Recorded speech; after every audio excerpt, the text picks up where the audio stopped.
마가복음 2장 13절에서 17절 같이 교독하시겠습니다. 제가 13절 먼저 읽겠습니다. 예수께서 다시 바닷가에 나가심에 큰 무리가 나왔거늘 예수께서 그들을 가르치시니라. 또 지나가시다가 알페의 아들 레이가 앉아있는 것을 보시고 그에게 이르시되 나를 따르라 하시니 일어나 따르니라. 그의 집에 앉아 잡수실 때에 많은 세리와 죄인들이 예수와 그의 제자들과 함께 앉았으니 이는 그러한 사람들이 많이 있어서 예수를 따르미로라. 바리새인의 서기관들이 예수께서 죄인이 세리들과 함께 잡수신 것을 보고 그의 제자들에게 이르되 어찌하여 세리 및 죄인들과 함께 먹는가? 함께 있습니다. 예수께서 들으시고 그들에게 이르시되 건강한 자에게는 의사가 쓸데없고 병든 자에게라야 쓸데있느니라. 나는 의인을 부르러 온 것이 아니요 죄인을 부르러 왔노라 하시니라. 아멘.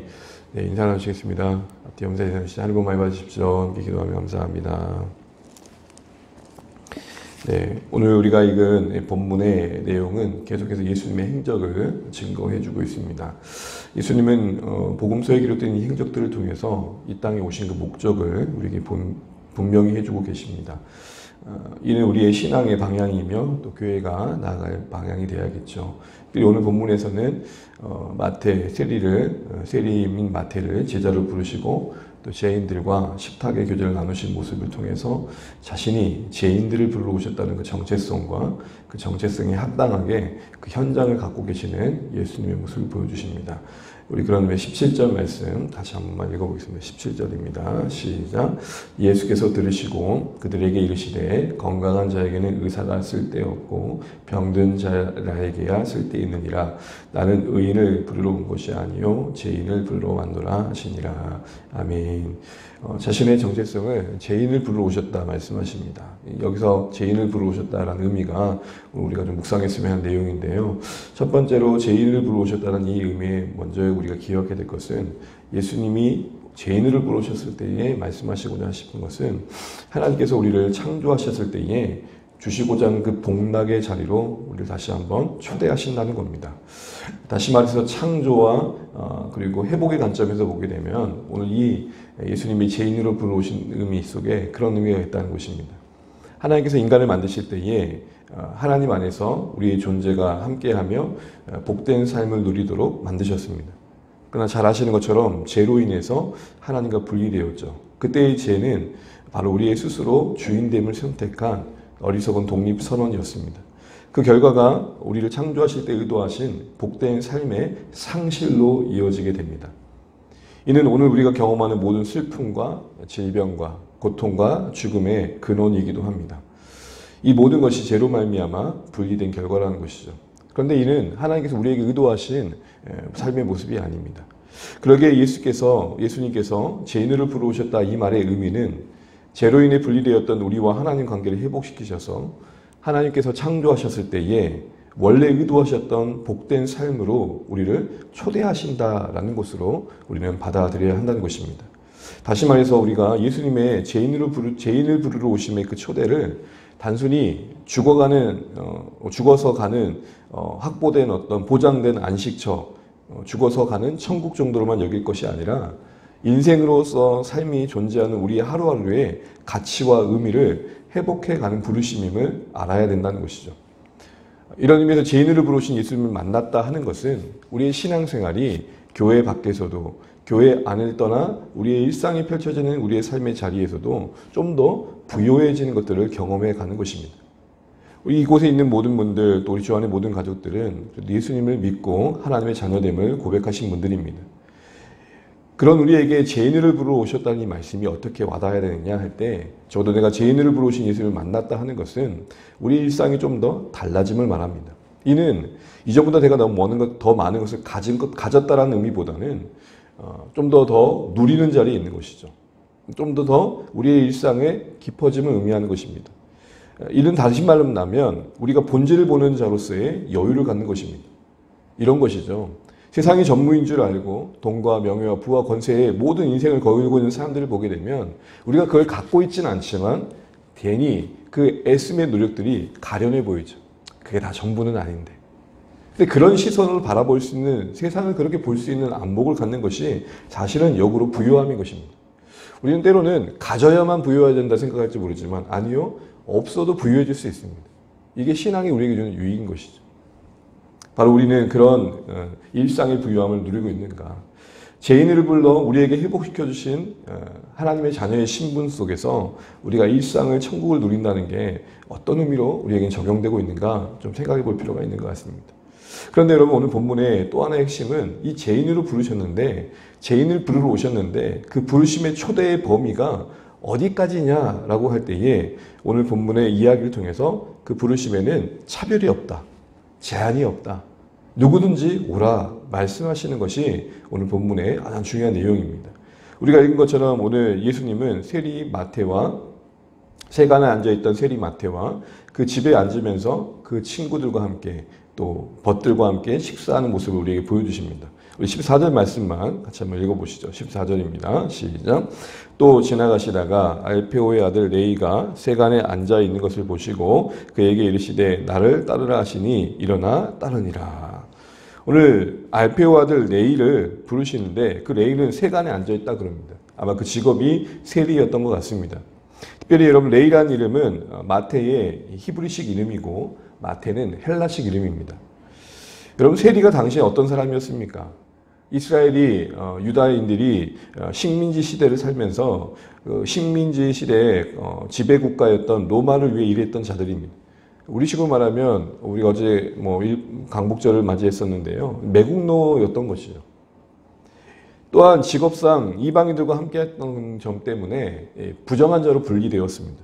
또 무엇보다도 자신의 직업을 세리로 택했다, 이것은 돈을 사랑한 자로 여겨졌기에 참으로 부도덕한 사람으로 취급받았고, 당시 랍비들은 이 세리 직업을 도적으로 취급했습니다.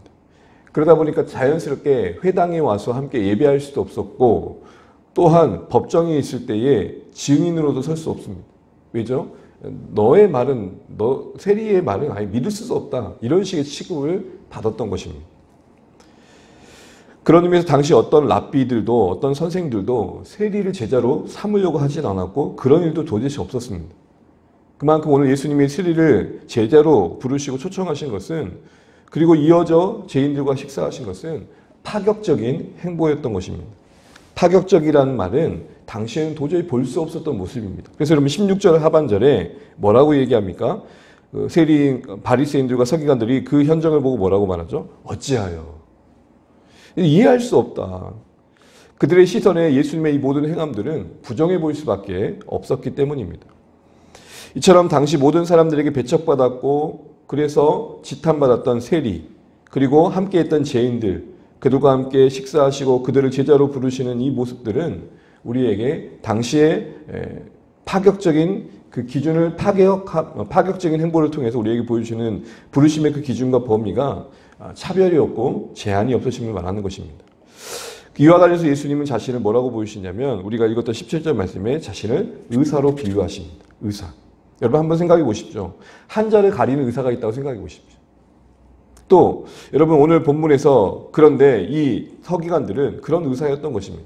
당시의 서기관들, 바리새인들의 책무는 뭐냐면 율법의 교사로서 율법의 지식이 없는 자들을 잘 이끌어주고 그리고 그들을 섬겨야 했습니다. 환자와 같은 죄인들을 가까이 했어야 했던 것이죠.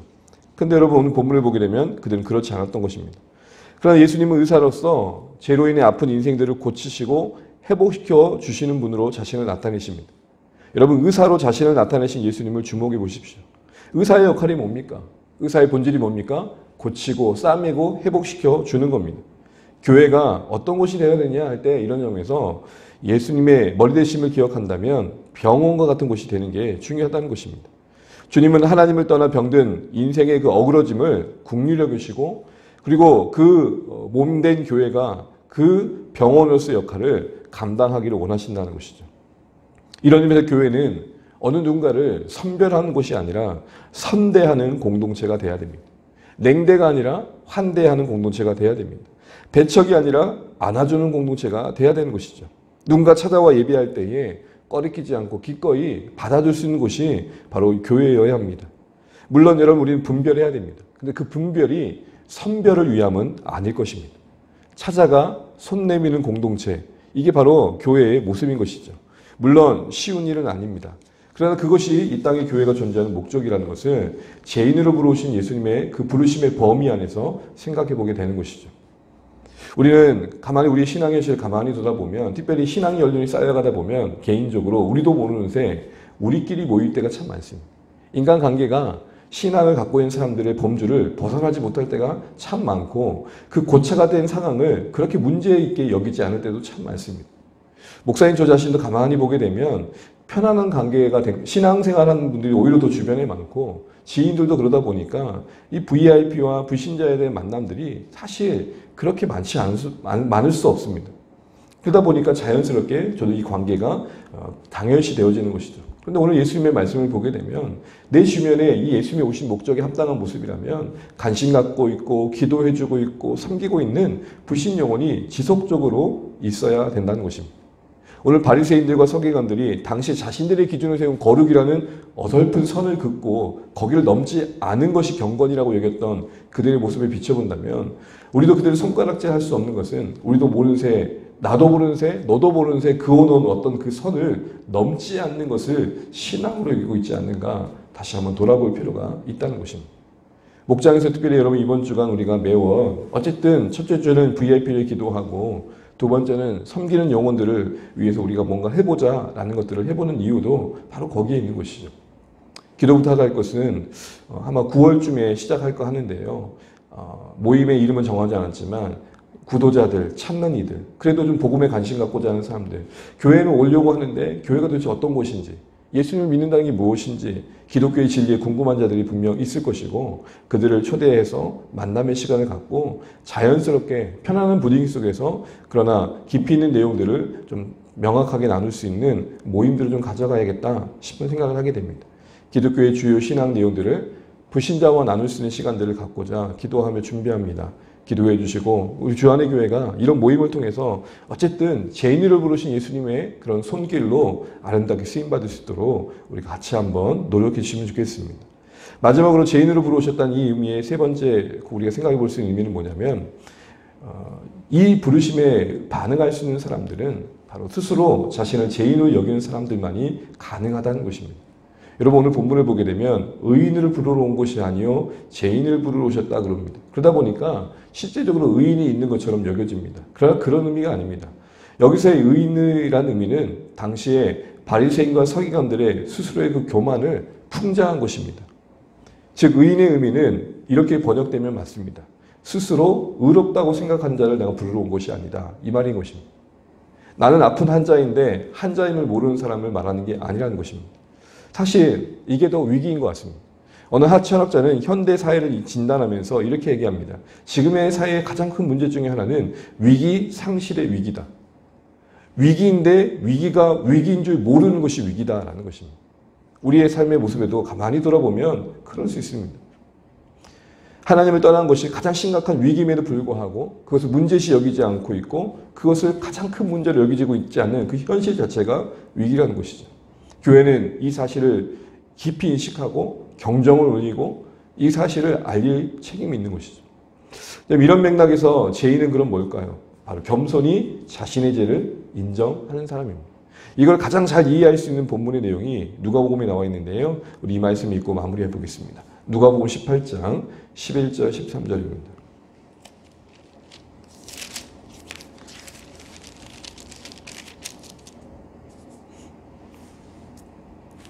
누가복음 18장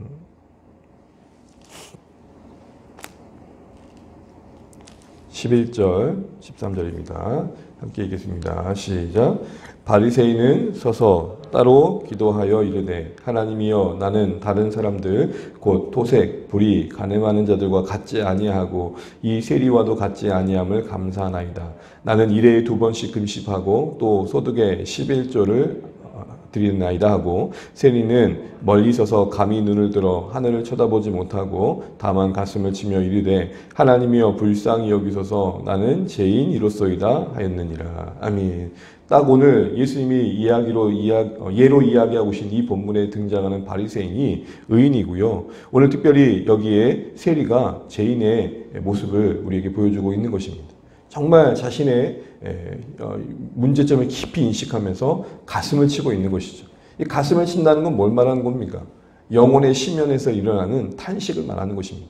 단순히 지성적으로만 양심적으로만 동의하고 후회하는 정도가 아니라는 것입니다. 숨겨진 자신의 모습을 하나님 앞에서 재발견하고 긍휼을 구하는 것입니다. 여러분 우리가 방금 읽은 이 본문의 바로 10절에는 어떤 내용이 나와 있습니까? 19절에는 뭐라고 나와 있습니까? 자기를 의롭게 여기면서 다른 사람을 멸시하는 자를 염두하고 하신 말씀입니다. 그러니 이 말씀의 우리가 읽은 본문의 예화는 어느 누가 하나님 앞에서 자신이 의롭다 할 수 있겠느냐 이야기를 하고 계시는 겁니다. 사랑하는 성도 여러분, 오늘날도 예수님께서 죄인을 부르러 오셨다 할 때에 자신의 이 부르심 앞에 누가 반응하겠습니까? 바로 가슴을 치는 자가 반응하는 것입니다. 그런데 예수님 안에서 누리는 새로운 삶의 초대에 반응하지 않는 사람도 있습니다. 그게 누굴까요? 손으로 가슴을 치지 않고 그 손으로 손가락질 하는 사람입니다. 자신은 도덕적으로 깨끗하고 그래도 남들보다 낫다고 생각하는 사람이죠. 이처럼 자신의 의에 눈이 가려워져서 예수님의 초대가 들리지 않는 사람들은 참 위험한 것입니다. 자신들이 제대로 보지 못하는 건 마치 심각한 지진병을 가벼운 감기 정도로 여기는 것과 다를 바가 아니기 때문입니다. 그래서 여러분 오늘 주님의 말씀처럼 가슴을 치지 않은 인생이 어디 있겠습니까? 여러분 이런 면에서 우리는 우리 자신을 한번 돌아보시면 좋겠습니다. 나는 죄인이라는 깊은 인식 속에 예수님의 이 부르심에 응답한 인생인가? 나는 가난한 심령으로 스스로의 죄인됨을 인식하고 있는 모습 그대로 주님 앞에 나아가고 있는가? 여러분 이것이 주 안의 교회에 있어야 할 모습입니다. 여러분 우리가 따뜻한 사귐을 말하는데 어디서 따뜻해지던가요? 있는 모습대로 나가는 모습에서 따뜻해지는 겁니다. 제가 이런 표현을 쓰는 것을 좀 양해해 주십시오. 위선에 질식당하는 게 교회가 되면 안 됩니다. 스스로를 포장하고 가리우면서 그러지 않은 척 그러다가 여러분 지옥 가면 그런데요. 껄껄껄 그런데요. 그러지 않을 걸. 우리가 정말 따뜻한 공동체를 만들어간다는 것은 우리의 연약함을 깊이 인정하는 겁니다. 또 신자로서 예수님을 믿고 난 이후에도 이 원리는 동일합니다. 여러분 우리 자신 한번 돌아보시죠. 우리는 분명 예수님을 죄인으로 고백하면서 자신을 죄인으로 고백하면서 영접하셨을 것입니다. 근데 이후에 우리의 모습은 어떠냐는 것이죠. 신자로서 예수님을 믿고 난 이후에도 우리는 동일하게 이 가슴을 치는 모습을 잃어버리면 안 됩니다. 겸손히 자신의 연약함을 인정하고 긍휼을 구해야 됩니다. 어느새 높아진 우리의 마음은 아닌가? 이 높아진 마음에는 죄인을 부르시는 하나님의 부르심이 결코 들릴 수가 없습니다. 어느새 높아진 우리의 마음의 특징이 뭡니까? 남의 작은 허물이 내 죄보다 더 커 보입니다. 상대적으로 자신의 허물을 합리합니다. 어느새 공감하는 마음이 눈물이 메마르게 됩니다. 다양한 증상으로 우리는 우리의 높아진 마음을 확인할 수 있을 것입니다. 죄인을 부르신 예수님의 이 부르심 앞에 반응하는 인생, 또 그런 인생을 부르신 하나님의 부르심이 감사한 인생 되도록 오늘 우리 안에 스스로의 죄인됨을 늘 깊이 인식하는 이 겸손함이 늘 지켜지는 신자로서 살아갈 수 있도록 우리가 또 은혜를 구하며 긍휼을 구하는 이 새벽 되시기를 주의 이름으로 축복합니다. 찬양하겠습니다. 찬송가 우리 방금 찬양했던 거 갈 길을 밝게 보이시니 다시 한번 찬양하겠습니다.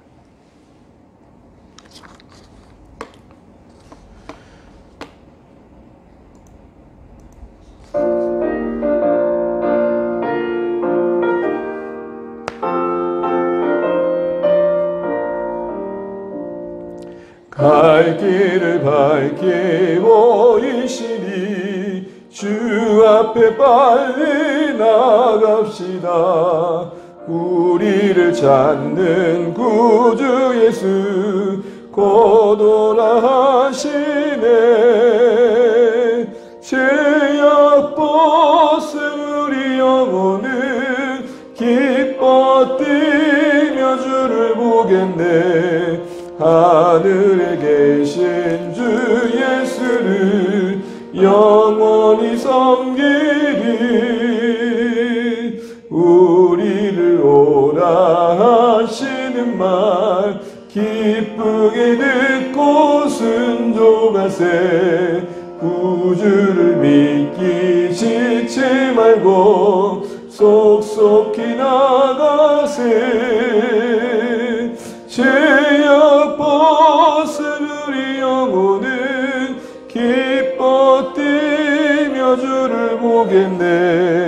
하늘에 계신 주 예수를 영원히 섬기리.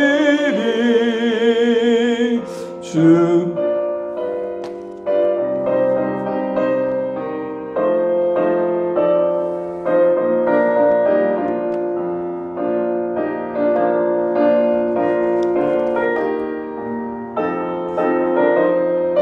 오늘 여기 계시오니 주 오늘 여기 계시오니 다 와서 주의 말씀 듣기도 하며 생각하니 잠들이시로다.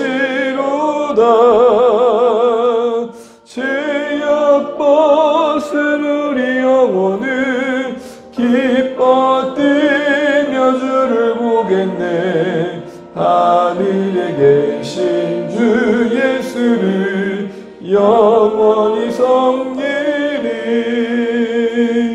아멘. 함께 또 주신 말씀 들고 기도하면 좋겠습니다. 오늘 예수님께서 죄인을 부르러 오셨다라고 말씀하십니다.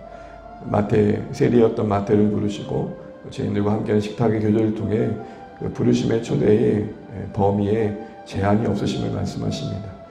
또한 이를 말씀하시며 의사로서의 자신을 나타내십니다. 교회가 이 땅에 존재하는 목적이 어떠해야 되는지 다시 한번 돌아보게 됩니다. 우리 한번 우리의 오늘의 하루의 삶과 그리고 우리의 관계를 다시 한번 돌아보면 좋겠습니다. 우리 일상에 죄인을 보신 예수님의 이 부르심 안에 있는 이 신앙의 현실이 우리 일상을 그 의도하신 대로 부욕해 하고 있는지 돌아보시면 좋겠고, 특별히 우리가 정말 주변의 모습 속에서 관심 갖고 기도해주는 VIP들이 있는지 다시 한번 생각해 보면 좋겠습니다. 죄인을 부르신 예수님의 모습을 따라서 우리도 하나님의 그 부르심의 손길로 쓰임받고 세워져가는 우리 개인의 신앙과 교회가 될 수 있도록 기도하시면 좋겠고, 특별히 목장에서 같이 품고 있는 VIP들, 또 섬기는 사랑하는 가족들 위해서 시간도 기도하시면 좋겠습니다. 주 안의 공동체가 이런 일들을 잘 감당할 수 있도록 따뜻한 사귐과 또 선교적 공동체의 모습을 잘 이뤄갈 수 있도록 기도해 주시기 바랍니다. 우리가 따뜻해지기 위해서 당연히 여러 가지 노력들이 필요하겠지만 가장 중요한 노력 중에 하나는 진실함인 것 같습니다. 우리 있는 모습들을 서로 보여줄 수 있는 여유와 또 용납과 수용이 있는 그런 공동체가 되어져 가면 좋겠습니다. 위선과 가식을 버리고 진실하게 하나님 앞에 나아갈 뿐만 아니라 또 서로를 대할 수 있는 그런 공동체가 되길 소원해 봅니다. 시간 또 기도하실 때에 한 주간에 우리의 모든 주안의 가족들의 삶의 일터와 삶의 자리를 붙들어 주시고, 특별히 20일에 계획된 수양회가 안전하게 은혜롭게 진행될 수 있도록 기도해 주시기 바랍니다. 또 울산에 세우신 교회들을 위해서 기도해 주시고, 또 이날 임적을 위해서 또 어려움을 겪고 있는 수혜 현장 위에 하나님의 은혜가 있도록 도우심이 있도록 기도해 주시면 감사하겠습니다. 이와 같은 제목들까지 기도하시고 오늘도 기도가 허락하신 한날 승리해 가시길 축복합니다. 기도하겠습니다. 하나님 감사합니다. 오늘 우리를 붙들어 주셔서 새 날을 허락하여 주시고 또 말씀 안에서 아버지 하나님 우리의 삶의 방향을 고민하게 하신 것을 감사합니다. 죄인으로 들어오신 예수님의 하나님 아버지 일하심 앞에 우리의 현실을 다시 한번 돌아봅니다. 아버지 하나님, 우리가 정말 차별 없이 또 제한 없이 부르신 이 부르심의 은혜 속에 하나님의 자녀 되었음을 기억하게 하시고 동일한 사랑과 희생으로 문 영혼들을 섬길 수 있도록 역사하여 주시기를 간절히 바라곤 합니다. 주님, 우리를 불쌍히 여겨주십시오. 주님, 우리를 살펴주십시오. 주님, 우리가 하나님의 은혜 안에 거할 수 있도록 인도하여 주십시오. 아버지 하나님, 주 안에 공동체를 붙들어 주셔서 정말 더 진실한 모습으로 서로 대하게 도와주시고 죄인으로 부르신 주님의 마음과 섬김을 따라서 정말 문 영혼들을 기꺼이 환영하고 찾아가고, 하나님 특별히 우리의 관계가 너무 우리끼리만의 모임이 되어 있지 않은지 다시 한번 돌아보게 도와주셔서 관계 속에서 하나님 영혼들을 부르시는 그 일에 우리가 함께 동참할 수 있도록 역사하여 주시옵소서. 우리가 하나님 힘있게 주의 일을 감당하기 원합니다. 이 더위에 지치지 않도록 도와주시고 우리 다음 세대를 붙들어 주시며 주의 은혜 안에 든든하게 세워져갈 수 있도록 인도하시고 저희들 새 학기를 맞이할 때에 믿음으로 맞이할 수 있도록 성실로 감당할 수 있도록 하나님 은혜를 베풀어 주시옵소서. 사랑하는 우리 가족들 VIP들 붙들어 주시고 하나님 우리가 그들을 섬길 수 있는 지혜를 주시고 하나님 기도하게 도와주시고, 특별히 하나님 우리가 말씀하여서 비신자를 섬길 수 있는 하나님 그런 만남의 모임들이 지혜롭게 잘 준비되어져서 하나님 아버지 복음의 사역이 더욱 확장되어져 갈 수 있도록 하나님 역사하여 주시기를 간절히 바라곤 합니다. 이런 귀한 구도자의 모임들이 아름답게 정착되어 나갈 수 있도록 지혜를 주시고 우리 공동체적으로 함께 기도하며 하나님 아버지 복음이 필요한 곳에 주의 은혜를 흘러보낼 수 있는 은혜가 있게 하여 주시옵소서. 감사합니다. 주님.